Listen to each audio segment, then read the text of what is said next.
नमस्कार दोस्तों, स्वागत है आपका अपने चैनल रिश्तों की कहानियाँ पर। आइए सुनते हैं आज की कहानी। मेरी नंदे सिर का बोझ नहीं है। ये क्या, तुम वापस मायके आ गई? तुम्हें शर्म नहीं आती? जब देखो मुंह उठाकर चली आती हो।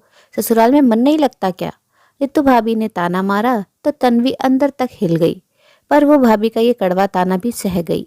अभी 2 साल पहले ही तन्वी की शादी रुद्र से हुई थी। रुद्र ज्यादा पढ़ा लिखा नहीं था, छोटी सी दुकान चलाता था और तन्वी के सपने बहुत ऊंचे थे। पर कहते हैं ना, किस्मत के आगे किसी का जोर नहीं चलता है। अच्छी पढ़ी लिखी तन्वी की शादी रुद्र से इसलिए करवा दी गई क्योंकि वो कम दहेज में मान गए थे। तन्वी के पापा की मौत तो काफी पहले हो गई थी। मम्मी भी अपने बेटों पर निर्भर थी और जवान ननद भाभी के कलेजे में वैसे ही चुभती है। उन्हें लगता है जल्दी से इसका ब्याह हो तो छुटकारा मिल जाए। जगह जगह शादी की बात चलाई, पर पढ़ाई और गुण के लिए किसी ने नहीं पूछा। सब यही पूछ रहे थे, इकलौती बहन है, कितना शादी में लगा दोगे? तन्वी शादी नहीं करना चाहती थी। उसका मानना था कि पहले अपने पैरों पर खड़ी हो जाए, फिर शादी कर लेगी। पर ऋतु भाभी ने एक रट लगा दी। अब ये लो, महारानी पहले नौकरी करेगी, फिर 2-3 साल बाद शादी करेगी। अब बूढ़ी होकर शादी करनी है क्या? समाज वाले हमारा जीना हराम कर देंगे, पर इसे तो हमारी परवाह ही नहीं है। अब देखो ना, शादी की उम्र में शादी नहीं करेगी तो घर बैठकर भी क्या करेगी? अब नौकरी कोई ऐसे तो धरी नहीं है जो चुटकी बजाते ही मिल जाएगी। ज्यादा उम्र हो जाएगी तो लड़के नहीं मिलेंगे। मैं तो कह देती हूँ 2-3 महीने में शादी निपटा दो, ताकि हमारे सिर से बोझ उतरे। आगे हमारी भी जिंदगी है, कब तक कुंवारी ननद का बोझ सिर पर लेकर घूमेंगे? रितु भाभी ने अपना फैसला सुना दिया। उनके आगे किसी की भी नहीं चलती थी। भाई अमोल ने हामी में गर्दन हिला दी और तन्वी की मम्मी विनीता जी की बोलती बंद हो गई। इसी साल तन्वी ने बीएड पूरा किया था। बड़ी मुश्किल से उसने डिग्री पूरी की और अब वो नौकरी करना चाहती थी, पर ऋतु ने पूरा घर सिर पर उठा लिया था। अमोल भी अपनी तरफ से पूरी कोशिश कर रहा था, पर जहाँ अच्छे लड़के मिल रहे थे वहाँ उतना ही दहेज मांगा जा रहा था। आप भी बेकार में विचार कर रहे हो। अब लड़का 12वीं पास है, छोटी सी दुकान चलाता है, तो क्या हुआ? दहेज की तो मांग नहीं है। मैं तो कह रही हूँ कि आंख मूंद कर हाँ कर दो, और मम्मी जी और तन्वी से कह दूंगी हम तो इसी लड़के से शादी करेंगे। अब लाखों का दहेज हमारे पास में नहीं है। अमोल ने घर पर बात की तो विनीता जी बोली, एक ही बहन है, उसे भी कुएं में धक्का देगा क्या? घर वर तो अच्छे से देख ले। तन्वी तो अच्छी पढ़ी लिखी है, वो 12वीं पास के साथ में कैसे रह पाएगी? कैसा भाई है, अपनी छोटी बहन भी बोझ लगने लगी है। मम्मी, सिर्फ तन्वी ही नहीं, आप और मेरी पत्नी भी मेरी जिम्मेदारी हैं। मेरे बच्चे भी तो हैं, मुझे उनका भविष्य भी देखना है। सारा धन बहन के ब्याह में लगा दूंगा तो मेरे बच्चों के भविष्य का क्या होगा? फिर मैं भी बहुत ज़्यादा तो कमाता नहीं हूँ। मुझे तो ये रिश्ता ठीक लग रहा है। लड़के वालों की कोई मांग भी नहीं है, इसलिए मैं तो हाँ कहने जा रहा हूँ। ये सब तन्वी सुन लेती है। भैया, आप मेरे जीवन का फैसला करने जा रहे हो और मुझसे एक बार भी पूछा नहीं। मेरी इच्छा और मेरी मर्जी क्या है? आपको भी मेरी नौकरी करने से दिक्कत है? मुझे अपनी ज़िंदगी के 2 साल दे दो। मेरे पास बीएड की डिग्री है, फिर मैं कमाऊंगी तो आपका बोझ भी हल्का हो जाएगा। बस अब चुप कर। मैंने और रितु ने फैसला कर लिया है, तेरी शादी उसी लड़के से होगी, और अब तुझे जो भी करना है अपने घर जाकर करना। अब हमारे सिर से तो बोझ उतरे। भैया, आप मुझे बार बार बोझ कहकर बुला रहे हो। कल तो आपकी बेटी भी बड़ी होगी तो वो भी बोझ होगी। उसकी शादी भी जल्दी ही बिना उसकी मर्जी से कर दोगे क्या? तन्वी ने सवाल किया तो अमोल और विनीता जी चुप हो गए। भाई और भाभी के दबाव के कारण तन्वी ने शादी के लिए हाँ कर दी। अपने सपनों को टूटता देखकर वो बहुत रोई। विनीता जी ने उसे संभाला और उसकी शादी रुद्र से हो गई। तन्वी शादी होकर ससुराल आई तो देखा यहाँ का माहौल एकदम ही अलग था। घर परिवार में पढ़ाई लिखाई से किसी को लेना देना नहीं था। सासू माँ ने यही बोला कि लड़की को पढ़ाकर क्या करना है, उसे तो चूल्हा चौका ही तो संभालना है। अब तेरी पढ़ाई को चूल्हे में झोंक दे और रसोई संभाल ले। हमें तो पढ़ी लिखी बहू नहीं चाहिए थी। ये तो तू हमारे बेटे को पसंद आ गई इसलिए हामी भर ली, वरना लड़कियों की कोई कमी नहीं थी। ये सुनकर तन्वी मन महसूस कर रह गई। उसे लग रहा था कि उसके भैया भाभी ने उसकी पढ़ाई की कीमत नहीं समझी तो क्या हुआ, उसके ससुराल वाले जरूर समझेंगे। कम दहेज लिया था तो वो तो यही अंदाजा लगा रही थी कि वो लोग खुले विचारों के होंगे और किसी वजह से वो रुद्र की पढ़ाई पूरी नहीं कर पाए होंगे। ससुराल में आर्थिक स्थिति ज्यादा अच्छी नहीं थी। उसके ससुर जी लकवाग्रस्त थे और बिस्तर पर ही रहते थे, और सास घर देखती थी। 2 छोटी नंदे थी जो स्कूल में पढ़ रही थी। रुद्र ही एकमात्र कमाने वाला था और घर उसी से चल रहा था। तन्वी ने तसल्ली से घर की हालत का मुआयना किया। सास कोमल जी बोलने में तेज थी, पर जब कोई प्यार से समझाए तो समझ जाती थी। रुद्र भी कम बोलते थे। उसे बस सुबह से लेकर रात तक दुकान संभालनी होती थी।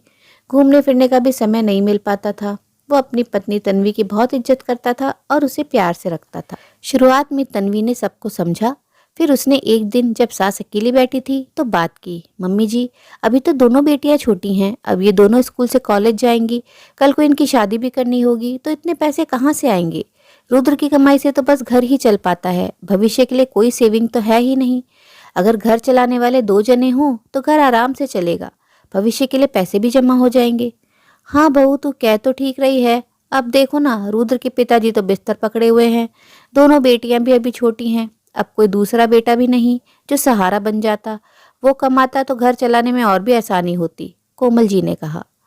मम्मी जी, जरूरी थोड़ी है बेटा ही घर चलाए, बेटी और बहू भी तो घर चला सकती हैं। अब देखो ना, मैंने भी बीएड की हुई है, अभी मुझे भी अच्छे से अच्छे स्कूल में नौकरी मिल सकती है और मेरी पगार भी अच्छी खासी होगी। सुबह 7 बजे जाओ और दोपहर तक घर वापस आ जाओ। अब अच्छा वेतन आएगा तो घर को ही सहारा मिलेगा, दोनों नंदों का जीवन संवर जाएगा। अब ये भी अकेले कितना और क्या कर लेंगे? तन्वी ने इतनी आसानी से और शांतिपूर्वक समझाया तो उनके दिमाग में ये बात तो बैठ ही गई। उस वक्त उसकी सास कुछ नहीं बोली और ना ही गुस्सा हुई। अगले दिन जब दोनों बेटियां स्कूल जा रही थी तो उन्होंने देखा कि एक के जूते घिस गए हैं। भैया, नए दिला देता।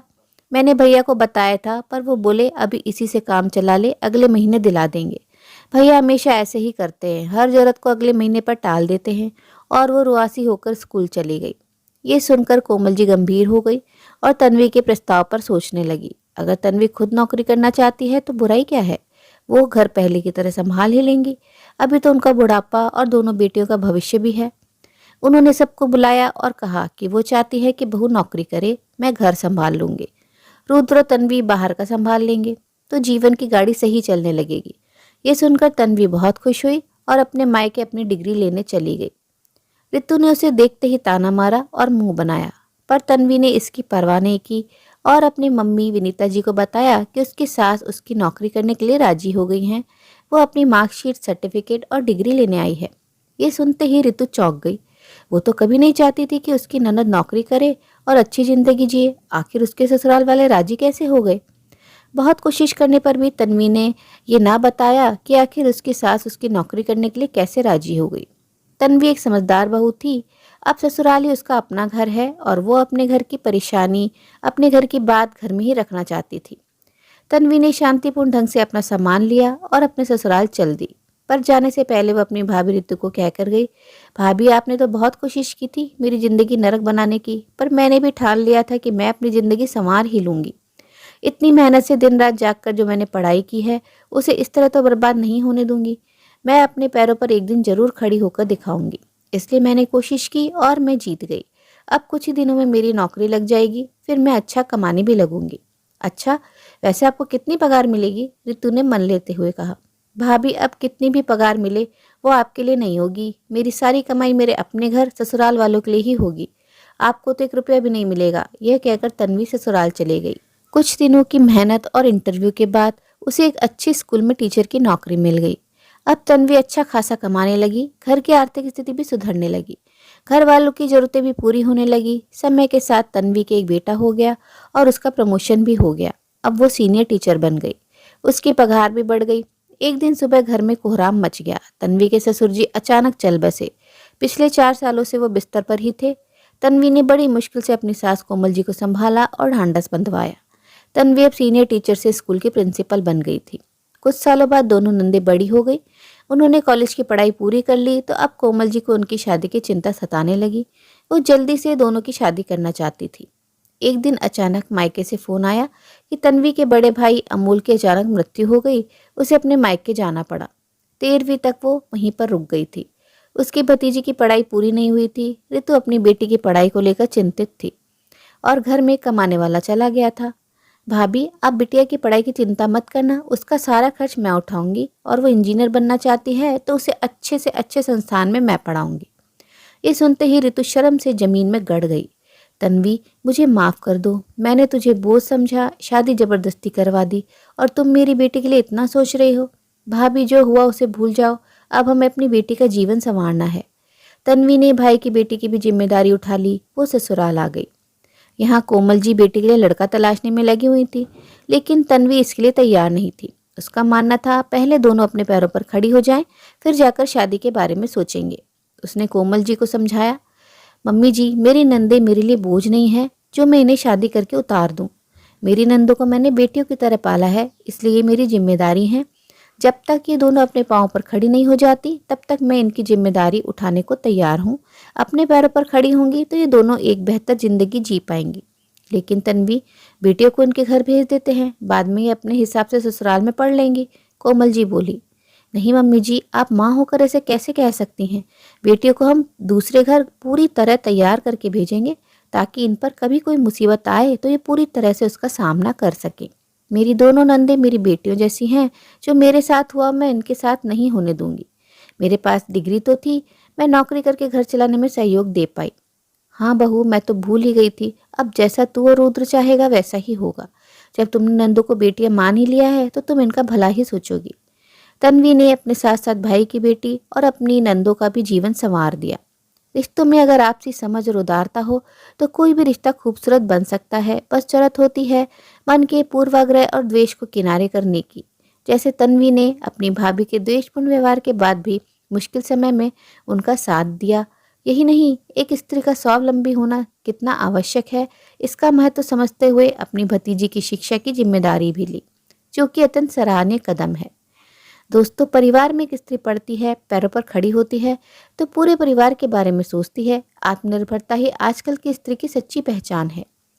उम्मीद है दोस्तों कहानी पसंद आई होगी। कहानी अच्छी लगी हो तो अपनी राय कमेंट बॉक्स में ज़रूर साझा करें और अपने मित्रों और प्रियजनों के साथ भी शेयर ज़रूर करें। दोस्तों, आपसे अनुरोध है, अगर आप चैनल पर नए हैं तो ऐसी ही नई नई जीवन से जुड़ी कहानियाँ सुनते रहने के लिए चैनल को सब्सक्राइब जरूर करें। कहानियाँ तक सुनने के लिए आप सभी का दिल से बहुत बहुत शुक्रिया। तो फिर मिलते हैं अगली कहानी में। तब तक के लिए आप लोग अपना ध्यान रखिए, खुश रहिए, ऐसे ही कहानियाँ सुनते रहिए।